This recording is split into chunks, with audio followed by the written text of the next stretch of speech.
welcome back. We're talking to Christians about their money, and this is actually one of my favorite, the topic of profit. Guys, for me, profit is a true realm of abundance.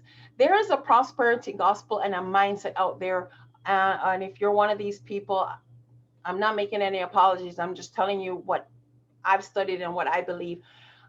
There's nowhere in the Bible that supports it. Just because you're a Christian, that you should, pray up to heaven and a Lamborghini will arrive in your carport. And if it doesn't, that's proof that you're not blessed. There's some people who, the wealth that comes to them is a proof of their blessing, and lack of wealth is proof you're not blessed. That is not a gospel I ascribe to at all, because God has used hardship very much so as he has used blessings of abundance. But the area of profit is where I believe is the true realm of abundance per the Bible. And profit means there has been an investment and a reward for that investment. It could also mean that you've worked hard and you've gotten an increase. But in this verse that I've chosen, Proverbs 31:16, if you know this area of the passage, we're talking about the Proverbs 31 woman. So as a woman, this is even more exciting for me, because a lot of women throughout history have had a minor role in economics, have had a minor role in income generation. And I am very excited that the Bible puts a powerful woman here who is earning a profit. In Luke, there's a section that talks about the women who helped to finance Jesus's ministry. Ladies, please, you can bring your increase to the table just as well. So in Proverbs 31:16, it says, she considers a field and buys it. With the fruit of her hands, she plants a vineyard. In another verse, in another translation, now the translation says, with her profit, she plants a vineyard. So she considers a field and buys it. She's made an expenditure. She's made an investment. She's bought land. This is a real estate deal, people. She's bought land.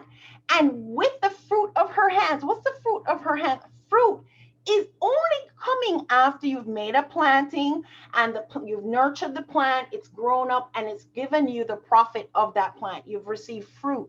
So with her profit, she plants a vineyard. So she takes this real estate investment and she plants a vineyard. Guys, she's taking this fruit and she's planted a vineyard. And a vineyard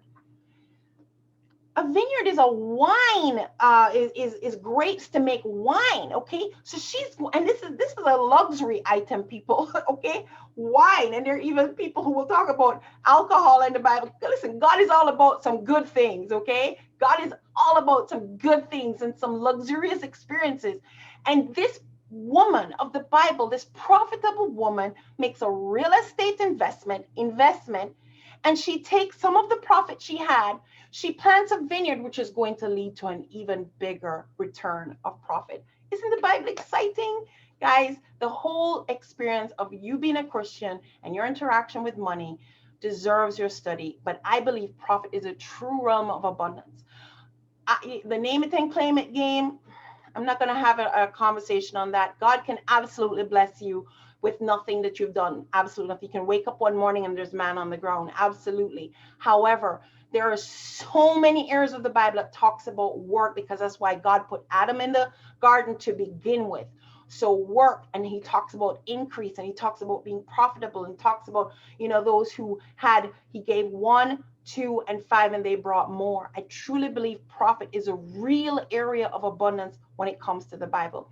But this, while as exciting as profit is, our next conversation in the next video is for me the creme de la creme. That